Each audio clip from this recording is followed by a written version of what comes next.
नमस्कार, मी पंजाब डक. आज आहे 29 जून 2026. काल देखील बऱ्याच भागामध्ये पाऊस पडला आणि शेतकऱ्याच्या मी काल नांदेडकडे जात असताना बऱ्याच भागामध्ये आमच्या पाथरीकडे इकडं परभणीकडे बऱ्याच पेरण्या सुरू झाल्या. मला पेरणी करायची, पण आमच्याकडे आणखीन वापसाच होत नाही. म्हणजे पाऊस रात्री देखील आम्हाला पडला. पण राज्यातल्या सर्व शेतकऱ्याला सांगू इच्छितो की ज्यांच्याकडे ईदभर ओला असेल तर तुम्ही तुमचं पेरणी करू शकता. कारण की राज्यामध्ये आणखीन जवळपास 8 जुलैपर्यंत म्हणजे पाऊस राहणार आहे म्हणून हा अंदाज लक्षात यायचा. आणि राज्यातल्या इकडल्या पश्चिम भागातला तुम्हाला एक सांगू इच्छितो की दक्षिण महाराष्ट्रामध्ये सोलापूर जिल्हा, सांगली जिल्हा, सातारा जिल्ह्याचा पूर्वेकडील भाग, बारामती आणि धाराशिव, लातूर ह्या जिल्ह्यातल्या शेतकऱ्याचे फोन आले तर आमच्याकडे पाऊस नाही. त्याच जिल्ह्यातल्या शेतकऱ्याला सांगू इच्छितो की तुमच्याकडे आज म्हणजे 27 तारखेला बऱ्याच भागामध्ये पाऊस येणार आहे. 28, 29, 30च्या दरम्यान आणखीन बराच भाग कव्हर होणार आहे.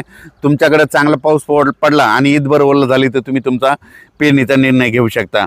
पण तुम्हाला एक सांगू इच्छितो, राज्यामध्ये मात्र जुलैच्या पहिल्या आठवड्यात काही ठिकाणी मुसळधार पाऊस पडणार आहे, अतिवृष्टी होणार आहे म्हणून हा अंदाज लक्षात यायचा. मग ही अतिवृष्टी कोणत्या भागात होणार आहे तर राज्यात सर्वप्रथम सांगतो मुंबईकरांनी एक सगळ्यांना सांगू इच्छितो की तुम्ही काय करा, जुलैच्या पहिल्या आठवड्यामध्ये 1 जुलै ते 8 जुलैच्या दरम्यान तुम्ही स्वतःची काळजी घ्या.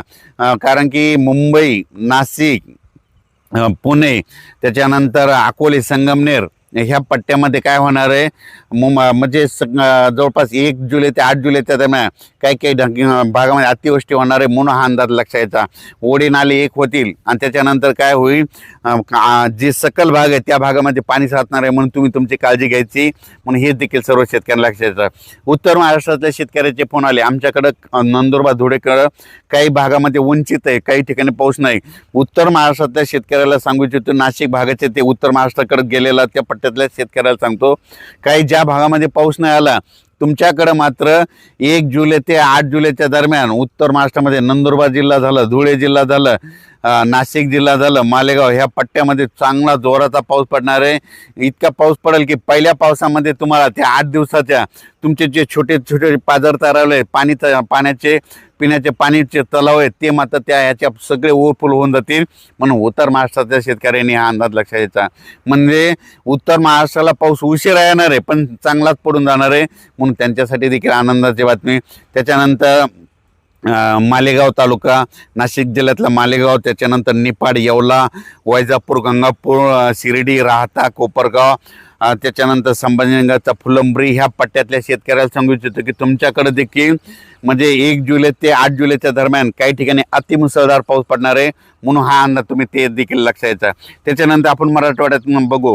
मराठवाड्यात देखील काल देखील आमच्या भागामध्ये परभणी जिल्ह्यामध्ये खूप ठिकाणी पाऊस झाला, रात्री देखील झाला, आमच्या गावात देखील झाला.